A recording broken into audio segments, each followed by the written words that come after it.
এখানে আমার দাদা চাকার মতো একটা জিনিস বানাইছে। এই জিনিসটা কি আমি কিন্তু জানি না, আমি একটু ওনার কাছে জানার চেষ্টা করি। দাদা এটা কি?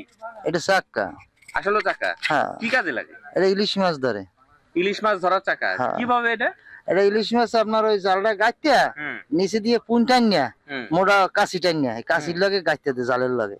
ও এবার বুঝতে পারলাম, মূলত আমাদের যেরকম ঝাঁকি জাল টাল আছে ওটার ভিতরে যেরকম লোহা দিয়া ঝাঁকি জালের ভিতরে নিচে লোহার একটা জিনিস লাগে যাতে জালটা মাটিতে আটকে থাকে। এটা ওই লোহার মতোই ইলিশ জালের মাটিতে যাতে আটকে থাকে, এটা ওই ভারের কাজ করে, ঠিক আছে না? আচ্ছা, এটা কিরকম পরিমাণ আপনারা সেল করেন? এটা সেল আছে, আমরা যে যা বানাইতে পারি সবই চলে, মানে থাকে যায় না। আচ্ছা, শুধু কি চাকাই বানান আপনি না আরো কিছু আছে? না, আমি খালি চাকাই বানাই। আচ্ছা, এখানে দাদা শুধু চাকাই আছে। যদি কেউ আমার এই দাদার কাছ থেকে চাকা সংগ্রহ করতে চান, আমি দাদার নাম্বার দিয়ে দিচ্ছি, ঠিকানা তো আমি দিয়ে দিছি। আপনার মোবাইল নাম্বারটা আমাকে একটু বলে দেন। মুখস্থ আছে না? আচ্ছা, মুখস্থ বলেন। 01795712915। আচ্ছা, নাম্বারটা তারপরেও দেওয়া থাকবে। যাদের চাকার প্রয়োজন হবে বাংলাদেশের যে কোনো প্রান্ত থেকে নিতে পারবেন, এখানে ফোনের সাথে যোগাযোগ করতে পারবেন, আইসাও নিতে পারবেন, ঠিক আছে না?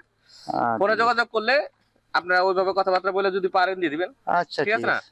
আচ্ছা, অনেক ভালো থাকবেন সবাই। আমরা আরো কিছু এখানে আরো অনেক কিছু বানাই, সেখানেও যাব। ঠিক আছে দাদা, ভালো থাকেন।